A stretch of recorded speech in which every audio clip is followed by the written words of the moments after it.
Bonjour à toutes et à tous. Est-ce que, comme Eva ou Nathalie, vous vous demandez quelle proportion donner à votre temps pour votre communication, votre marketing? C'est un sujet en plus que j'avais envie d'aborder depuis un certain temps, et je vous propose de le voir tout de suite. Mais avant toute chose, salut à tous. Pour ceux qui me découvriraient dans cette vidéo, je suis Claire Négrier, aka Misscom. J'accompagne les entrepreneurs de l'humain à communiquer de manière unique, éthique, authentique et surtout efficace pour attirer les clients qu'elles veulent vraiment. Et on se retrouve en vidéo depuis 2018. Vous commencez peut-être à le savoir, il y a plus de 450 ressources sur le marketing et la com, parce que ma mission à travers mes vidéos, c'est de vous aider, de vous éduquer sur comment faire les choses bien pour que ce soit réellement efficace pour votre entreprise. Donc, aujourd'hui, problématique spécifique, puisque c'est le but des études de cas. D'ailleurs, si vous avez envie que je prenne votre situation en exemple, n'hésitez pas, je suis en recherche de sujets, à la fois pour les thématiques hebdo standards, mais également pour mes études de cas. Donc, envoyez-moi tout ça. Comment gérer son temps entre communication et activité? Il faut déjà comprendre que, de toute façon, c'est toujours cyclique. Et je dirais que pour faciliter les choses, une vision stratégique globale annuelle va vous aider grandement. Oui, il y a beaucoup de choses à faire, oui, il y a beaucoup de travail, et oui, la communication est essentielle pour pouvoir développer votre activité et faire en sorte que les gens apprennent et sachent ce que vous faites, quand vous le faites, comment vous le faites, adhèrent à ce que vous faites pour effectivement vous acheter vos produits, vos services. Mais il y a toujours des notions de cycle. Et ça, c'est ultra important. Je vous remettrai d'ailleurs la vidéo qu'on a déjà traitée sur le sujet des cycles dans la description de celle du jour. Mais globalement, il faut comprendre qu'il y a des périodes où ça va être le rush en termes de communication et d'autres où ça va l'être moins. Si jamais ça vous intéresse, le programme Synergies est d'ailleurs là pour ça, pour vous accompagner pendant un an à faire les choses correctement.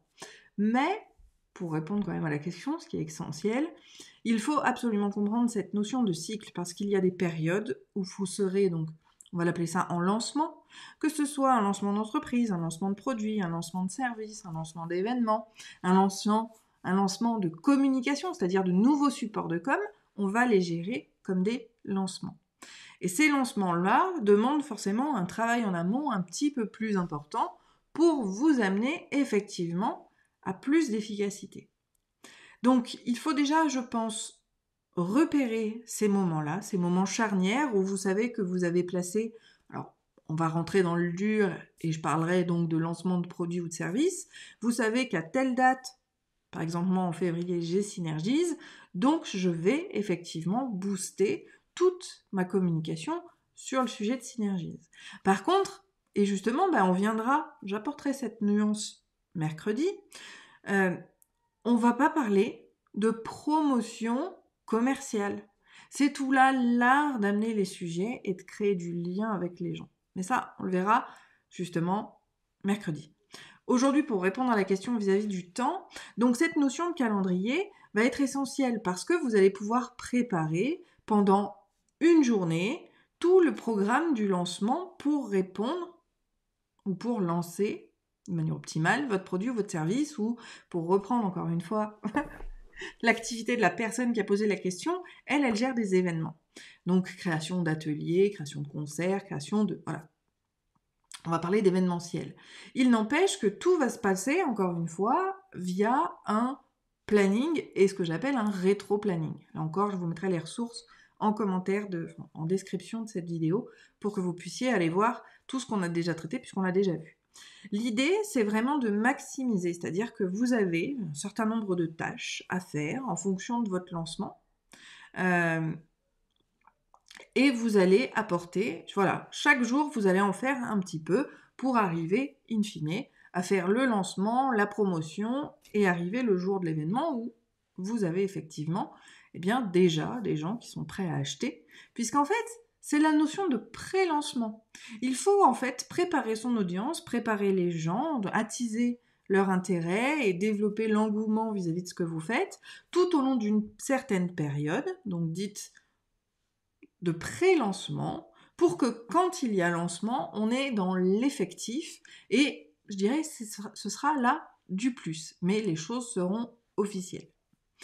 Alors, dit dans d'autres mots, on pourrait le voir en tant que pré-vente et vente, mais c'est ultra important. Donc en fait, on va venir sélectionner une date de décision de lancement, donc de vente, puis on va prévoir une période de pré-vente, et forcément ça induit et inclut une période en amont vis-à-vis du lancement. C'est ce qu'on a vu d'ailleurs dans l'atelier du calendrier de l'après au mois de janvier. Je vous proposerai d'ailleurs, quand il sera sorti, de retrouver en commentaire le lien vers l'atelier en mode e-learning si ça vous inspire.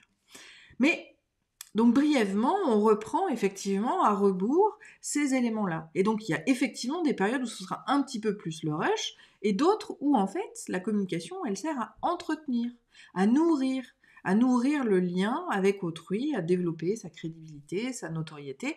Donc il y a vraiment 2 poids, 2 mesures, et il faut voir cette comparaison. Dans l'absolu, et quand on n'est pas en période organisationnelle de lancement, puisque c'est là où c'est le gros rush, et je dirais qu'il vaut mieux prévoir peut-être au moins 2 à 3 heures par jour sur, allez, soit vous prenez une semaine entière, soit vous faites 2 jours par semaine sur 3 semaines, pour vraiment tout poser, tout organiser, tout créer.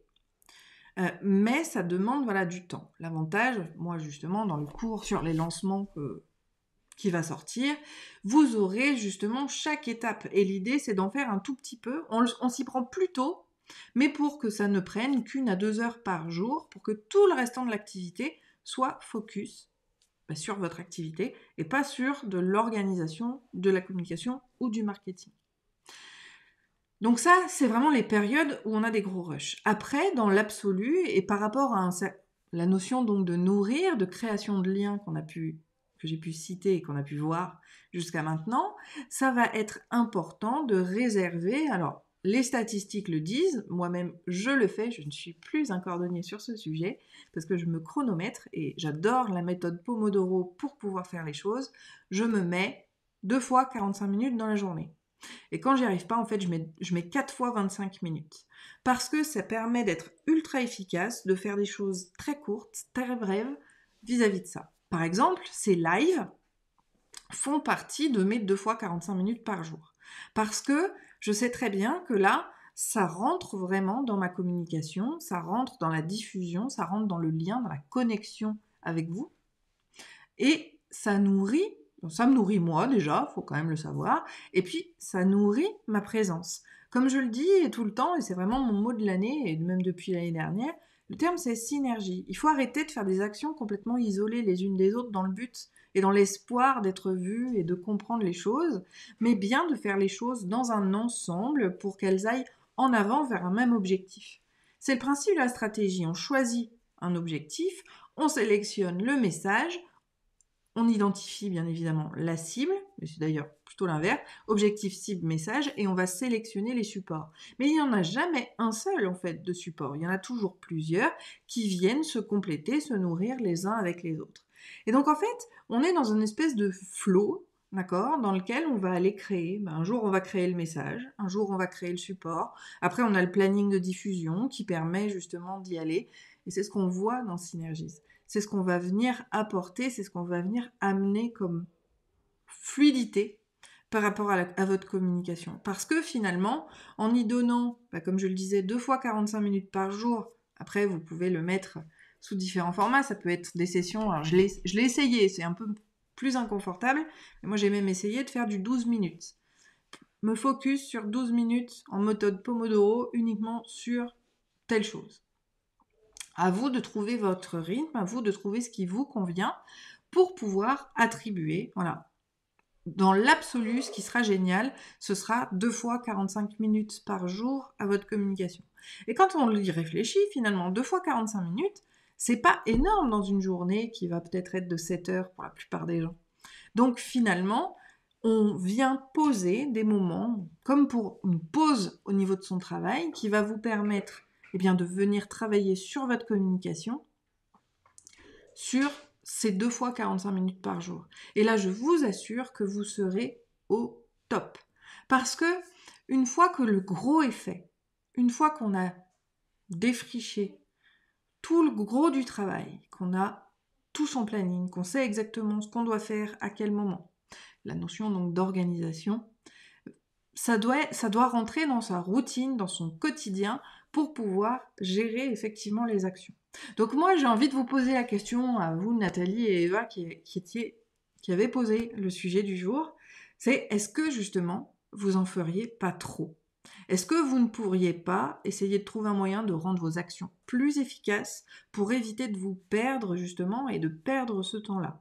Alors, pour être plus efficace, il y a différents moyens. Il y a déjà de recentrer d'un point de vue stratégique pour n'opter que pour les actions qui devraient normalement marcher le plus efficacement possible.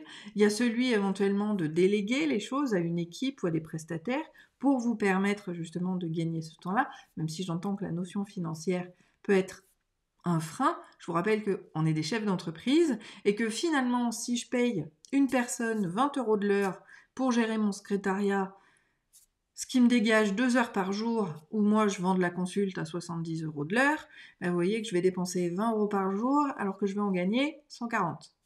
C'est là la notion de rentabilité.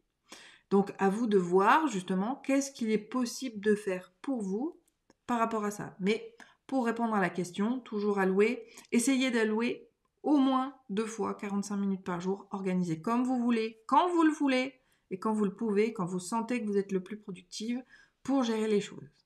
Deuxièmement, organisez stratégiquement vos contenus et votre communication de manière générale pour pouvoir savoir exactement ce que vous avez à faire, quand vous avez à le faire, pour être encore une fois le plus efficace possible, et ça veut dire y passer le moins de temps possible. Troisièmement, sélectionnez vraiment les bonnes actions qui vont être les plus efficaces. Et forcément, les bons objectifs. D'accord ? La notion de promotion, c'est-à-dire je dois faire 20% de réduction sur mon offre. Alors déjà ça, en phase de lancement, ça se fait pas, parce que les promotions, c'est justement quand ça se vend pas qu'on les fait. Par contre, on peut éventuellement travailler sur une stratégie donc dite early bird, c'est-à-dire en avance, avec un tarif préférentiel d'avance. Mais là encore, ça, c'est plus le marketing commercial. Et ce marketing commercial, il doit être pensé justement en amont, puisque toute la stratégie et toute l'organisation du plan va vous amener à avoir déjà tous vos messages, tout ce que vous allez partager, en tout cas dans les grandes lignes, pour que ça ne vous prenne plus que 2 fois 45 minutes par jour. Et encore une fois, 2 fois 45 minutes, c'est quand on est optimum, c'est quand on s'est entraîné, c'est quand, à force de pratiquer, on y est effectivement arrivé. Ne vous mettez pas la pression. Si vous ne pouvez y attribuer que 30 minutes, vous n'y faites que 30 minutes. Mais apportez quand même vraiment au moins 20 minutes, et si vous le pouvez 2 fois 20 minutes dans votre journée, à votre communication. Et encore une fois, on remet vraiment à l'essentiel tout ce qu'il doit y avoir. On organise d'abord et on passe à l'action ensuite avec notre planning. On a déjà nos sujets, on sait déjà ce qu'on doit faire et on n'est plus que dans le faire et pas dans la réflexion. C'est ce qui va être en fait aujourd'hui le plus compliqué et c'est sur quoi moi aussi je lutte. Moi, je fais partie de ces profils MG, TDAH, enfin bref, on peut mettre autant d'étiquettes qu'on veut, même si pour moi, ça a un côté rassurant et ça permet justement de comprendre son fonctionnement et d'être avec. Je sais que je ne suis créative que dans l'urgence. Donc, par exemple, je ne prends ce sujet, et tous les sujets, généralement de Miscom, je les attrape 5-10 minutes avant d'appuyer sur lancement de l'enregistrement. Donc, l'idée, c'est vraiment de trouver votre rythme à vous, de voir quand est-ce que vous êtes la plus productive et la plus créative pour votre communication, de manière à vous apporter justement cette notion de cercle vertueux quelque part où on va venir travailler, mais on a déjà sa feuille de route, on a ce qu'il faut et on va y aller petit pas par petit pas, chaque jour un petit morceau pour arriver justement à tout gérer. Mais il ne faut pas se mettre trop de pression et bien souvent les entrepreneurs, ça fait quand même 12 ans que je vous pratique, que ce soit dans les réseaux ou en tant que cliente, on a toujours envie que tout se fasse très vite. Et c'est le monde d'aujourd'hui, on veut tout de suite. Sauf que avec la communication et le marketing, ça ne marche pas comme ça. Il faut laisser du temps à nos actions de faire leur effet. Il faut prendre le temps de faire les choses. Donc il y a des gros projets qui vont prendre plus de temps, je pense notamment à Eva, puisqu'on vient de finir son site web, qui prennent du temps. Et après, forcément, il y a d'autres choses qui viennent, mais qui prendront un petit peu moins de temps. Et puis, il faut essayer de ne pas gérer 36 lièvres à la fois. On dit courir 36 lièvres à la fois, donc on ne va pas gérer 36 choses différentes à la fois aussi. On va rester focus. Je veux telle chose, j'ai mon planning. Donc Eva, si tu regardes cette vidéo en direct ou en replay, n'hésite pas à partager d'ailleurs ce que tu en penses. Mais l'idée, c'est que au calendrier, tu as déjà tes prochains événements. Tu vas travailler à toute ta communication vis-à-vis de ces événements-là. Dès que tu as fini le plan et les communications de ces événements, tu passes au suivant. Et plus vous aurez les choses à l'avance, plus vous aurez posé justement ces événements dans votre calendrier. Alors quand je dis événements, je le rappelle, c'est lancement de produit, lancement de service, lancement d'actions de com éventuellement, qui ont besoin justement d'être propulsés et mis en avant vis-à-vis de votre entreprise. Quelle que soit la situation, prévoyez-la suffisamment à l'avance pour pouvoir mettre en place cette notion de calendrier. Donc on pose les dates butoirs sur le calendrier et après on fonctionne en mode rétro-planning pour aller positionner les différentes étapes et les choses à faire pour la réussite de ces actions. Et une fois qu'on l'a fait jusqu'au bout pour son action, on n'oublie pas de prévoir les analyses justement pour voir ce qui marche et ce qui ne marche pas de manière à réajuster, corriger ou même à supprimer des actions qui vous servent à rien parce qu'elles vous font perdre du temps pour optimiser les fois d'après. Et une fois que ça c'est réglé, vous passez au suivant et vous trouvez sur le planning quand est-ce que vous allez faire les choses. Alors je comprends que ça peut rentrer un peu en bataille parce que, notamment dans le cadre d'Eva, on ne sait pas toujours quand on va prévoir ces fameux ateliers. On ne sait pas quand on va nous commander, entre guillemets, une intervention. Malgré tout, vous devez pouvoir, dans votre démarche, donc là, purement commerciale, et je n'aborderai pas le sujet de manière approfondie, vous devez savoir quand c'est plus propice pour vous, justement, d'aller proposer vos prestations dans l'optique d'aller les trouver. Et à partir de là, vous pouvez quand même dessiner un pseudo planning, tout en restant, je vous le rappelle, dans le fameux nurturing content, où on va produire des contenus tout au long de ces semaines, tout au long de son année, qui va attirer les gens. Et l'idée, c'est de lancer la machine. Mais une fois qu'on est lancé, ça fonctionne bien mieux. J'espère avoir répondu à la question. Si jamais, même sur YouTube, vous en avez encore qui vous arrivent, je vous invite à les partager en commentaire. Si vous êtes trop timide, vous avez aussi l'email à claire@miscom.fr. On se retrouve du coup mercredi pour la prochaine émission, puisque je l'ai dit, on va revoir ces notions d'action pour les optimiser au maximum, encore une fois, dans l'objectif de gagner du temps et d'avoir ce ratio marketing comme activité qui soit plus dans le flow. Je vous dis à mercredi. D'ici là, portez-vous bien. Ciao!